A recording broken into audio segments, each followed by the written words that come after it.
Broadcasting from the business capital of the world, this is the Podcast Business News Network. All right, everybody, welcome back. Oh, and I'm glad that this gentleman is here because I love his show.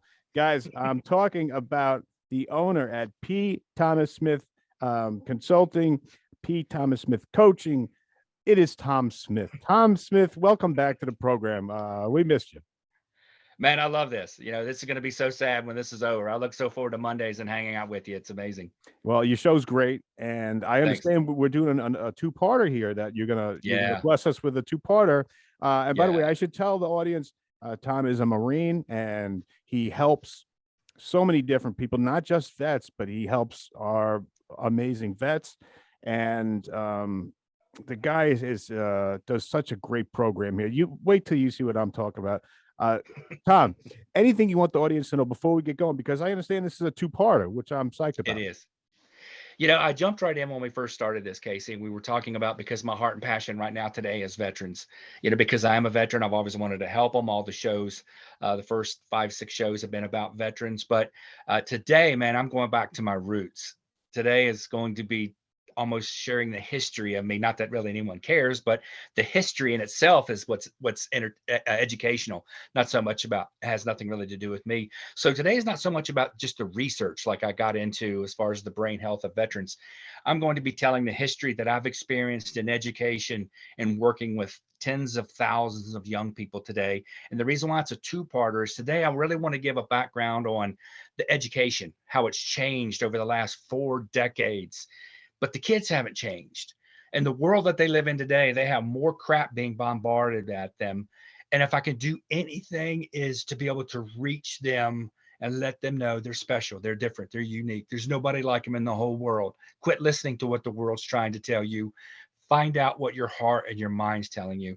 And so today I just want to walk that through. Next week, man, it's just going to be hardcore one-on-one with the kids because I love them.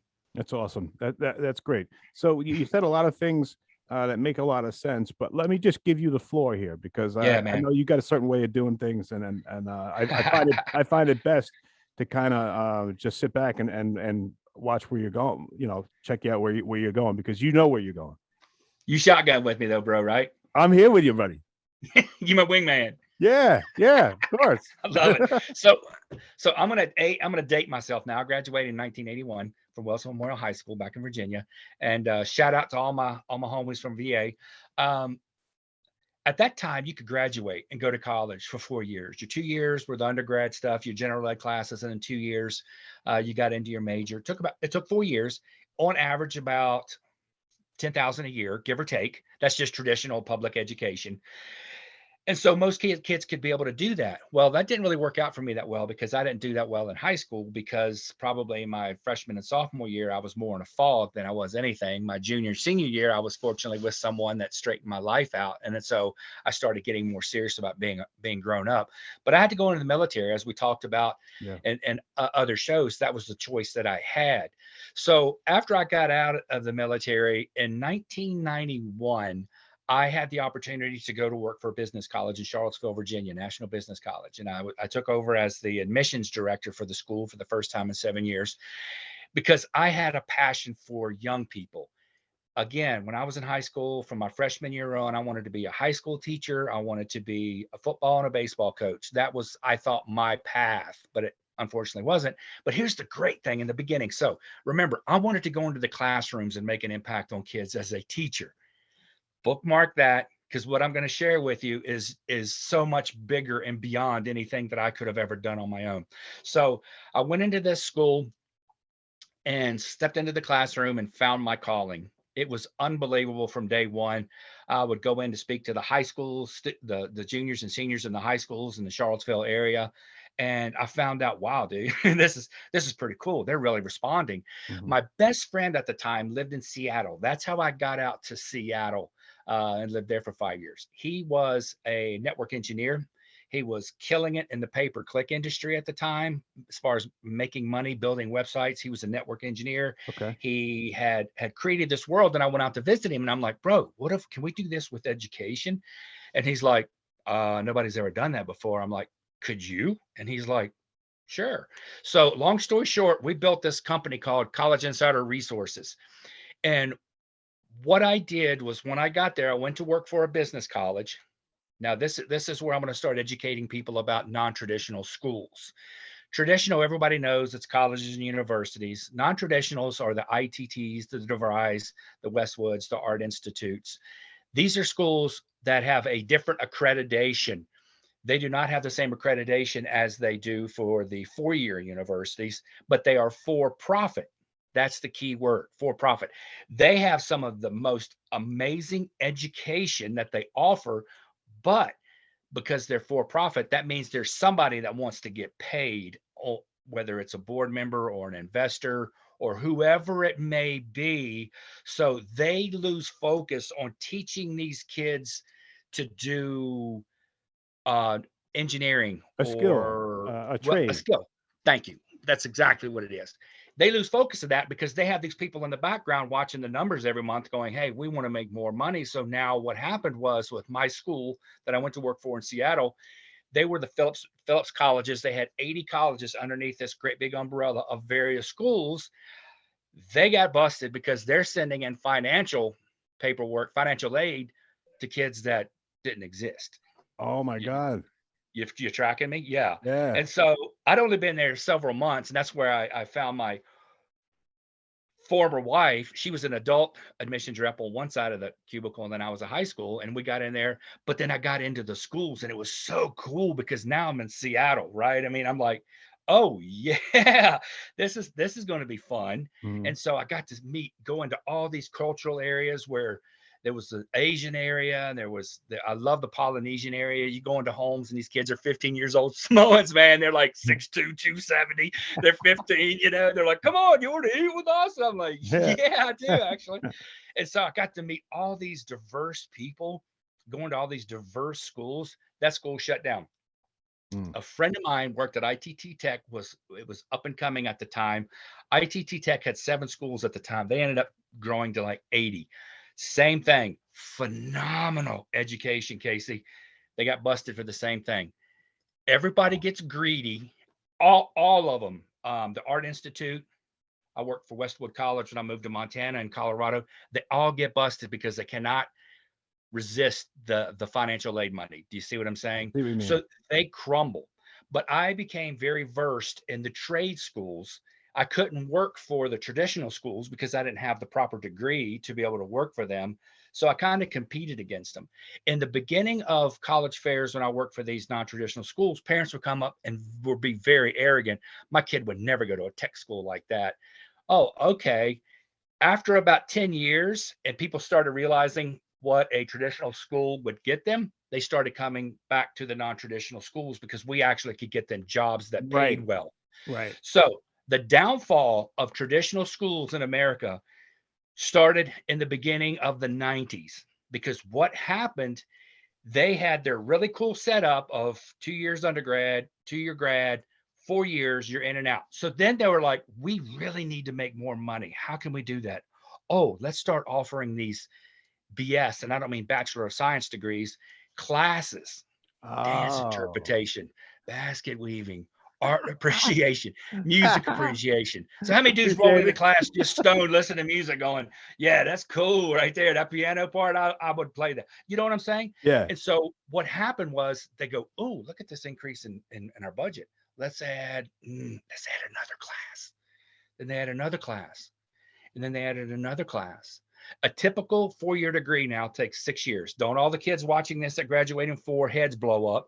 You have to take, you got to be an academic stud or studette to pull that off now. Full Wow. load year round to graduate in 4 years. Your average student that doesn't really want to be there, it takes about 6. So what happened is when this started to happen, the statistics that I found was probably 20 years ago. This is going to blow your mind. They surveyed thousands of college students and they asked them, how many of you, and one of the survey questions, how many of you cheat? Take a guess about how many kids do you think that are cheating in the colleges and universities today, Casey? Any wild number? I would say, I would hate to say half. 68%. 68? 68%. Wow, that's A not few good. questions down. Why do you cheat? Because they're worthless. they're not going to do anything for us. So we just cheat to get through it. And not only that, here's what really pisses me off. And I'm saying that from the bottom of my heart because of all of the thousands of kids that I work with. I'm not a test taker. If you tell me that you're about to take a test or a pop quiz, if I could throw up in the floor, I would, because I was so nervous. Test anxieties, ADHD.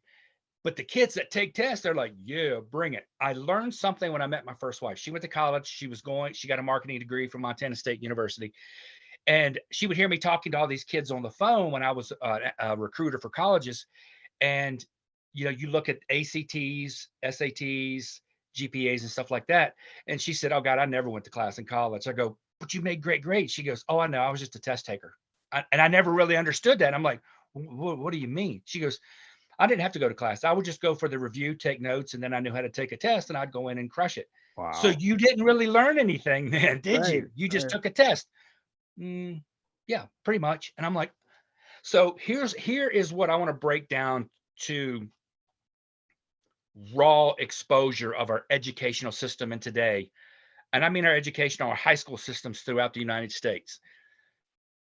They are so outdated on how to educate our kids with this cookie cutter program.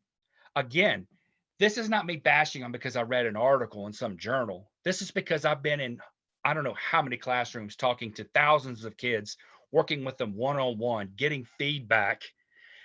If you could take a test, you're golden. But listen, here's a statistic that I want everyone to hear. This was my personal experience, Casey. Mm-hmm.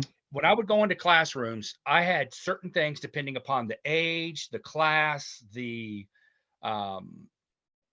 scenario. I would always curtail my presentations to the class, but I started off always, hey man, how many guys want to go to college? And everybody's like, yeah, because they're thinking I'm gonna party my ass off. Mom and Daddy will be there, right? And so they're like, yeah, and I'm like, oh, cool, man. How many of you guys want to go to 4 more years of reading, writing a paper, taking a test, doing an exam, writing another paper? Then you have another paper to write after that paper, reading and writing for the next 4 years of your life.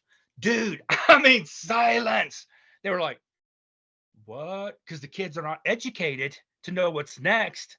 They just hear about all the frat and fraternity parties they're going to throw down on, right? Mm-hmm. And then they're like, what? I go, so let me ask you this question. How many of you guys like to learn by being hands-on? You like to be shown. You want somebody to show you, then you do it. Everybody's hands would go up. Lesson number 1. If you like to take tests and you're a good test taker, you're a traditional student. If you don't like to take tests and you don't like writing papers, you are a non-traditional student. And when I would teach the kids in a matter of seconds, the difference between the two, it changed their life. So many of these kids that were so pressured because everybody's going to the U or to state or wherever, they feel so pressured to go that they were just going to follow themselves to slaughter. So let me give you some really cool statistics on that slaughter, what that looks like. 50% of the kids that go to college in their freshman year drop out. There's a university in Montana, 50% of the freshmen that start off in the beginning, first semester, don't even go back to second semester. So on average, there's around how many, and this is how you know if it's a good college. What is your graduation rate? Oh, it's easy when a college has 250 kids that graduate. Oh, we got a 90% or 100%. But what you don't know is, Casey, they're going back to being a waiter or a waitress or a painter or a car detailer. Right. They're not going into their field. Right. You see what I'm saying? Yeah. And here's the beautiful thing that I love the most. When they would call colleges and ask them how much is it, they only tell them tuition. That's it. Oh, it's only $7,000 to go here. God, that's affordable. But it's double because they don't tell you about room and board. They don't tell you about all the fees. They don't tell you about all this and all that. You know what I'm saying? Mm-hmm. I've gotten into so many arguments with students over that, and parents especially. No, it's not. They told me. I'm like, dude, look on their website. Don't listen to them or read the brochure. They're not going to tell you the fine print. And so here's even what's crazier. I have spoken in so many high schools. This is going to blow your mind.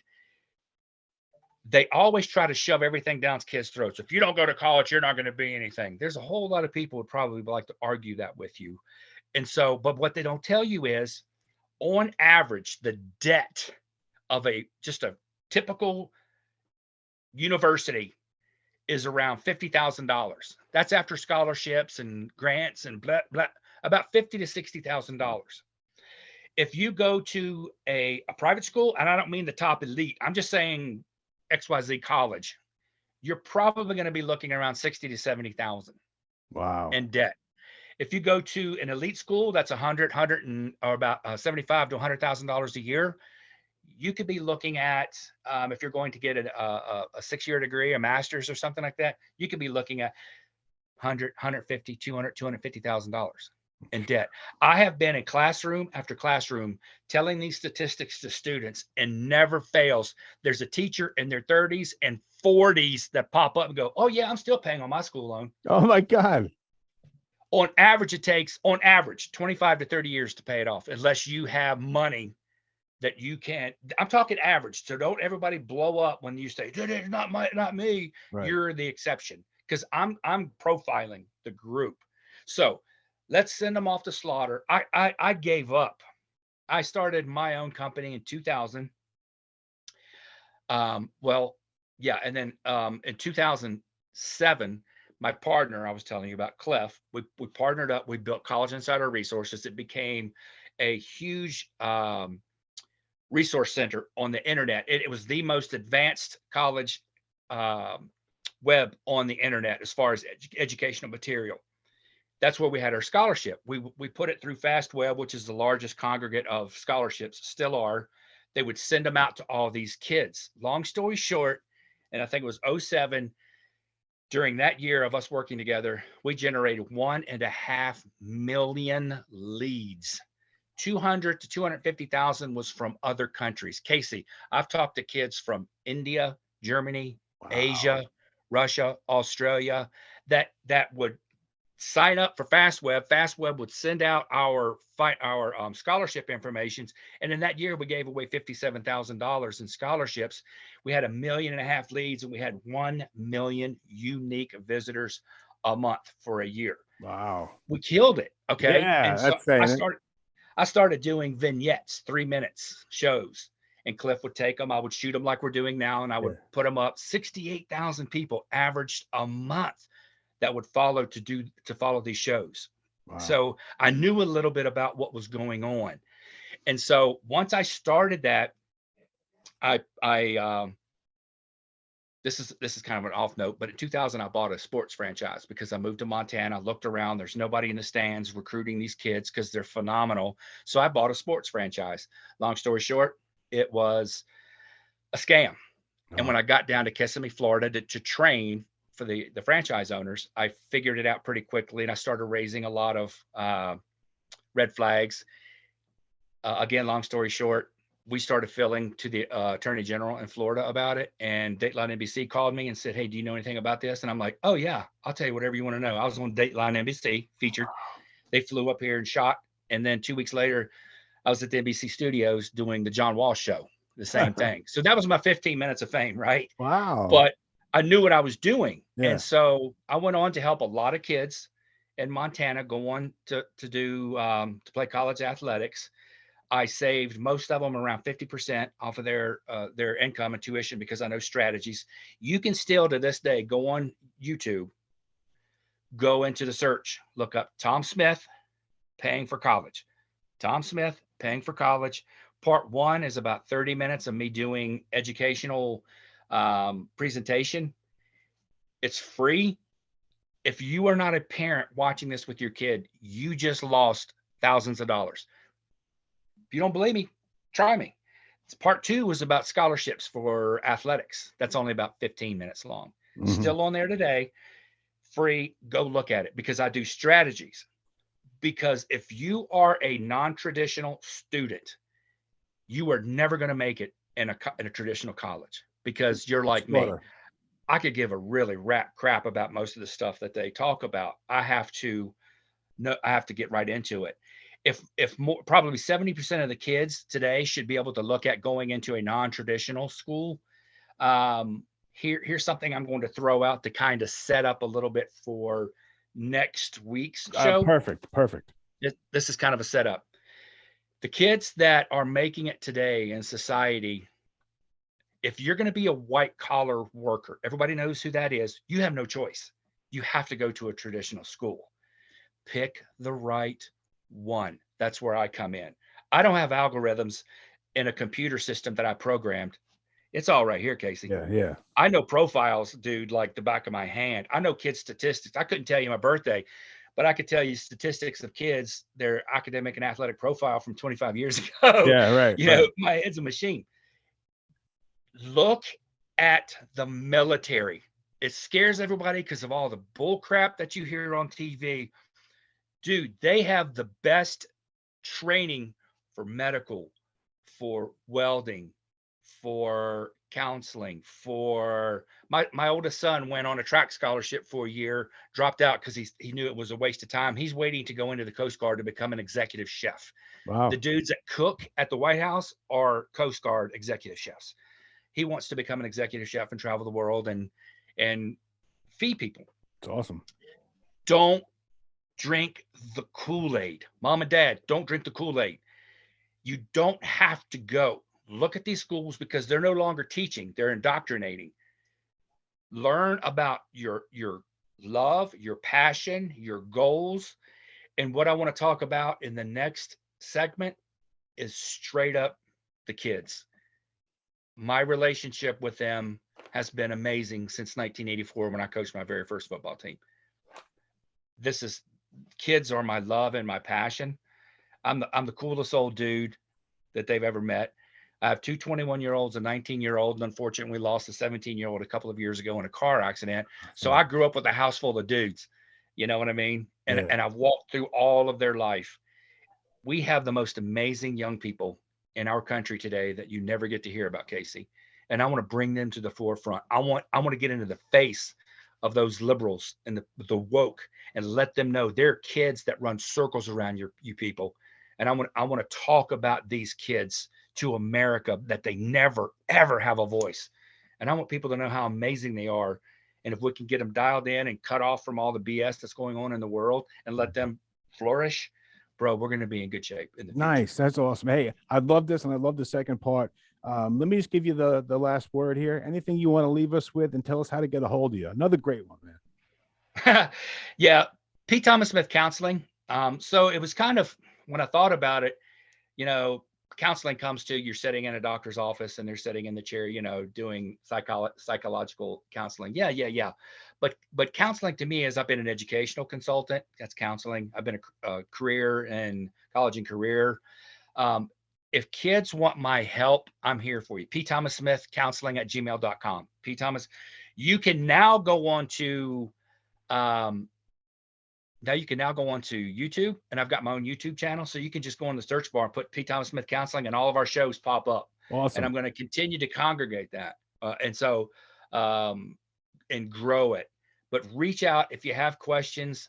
The next segment, I'm going to throw something out there I haven't thrown out in like over 10 years to make available to people. All right. And, man, I just pray that this message gets out to kids so I can help them and their parents. You're a great man. And I love your show. Thomas Smith, everybody. Thank you so much, Tom.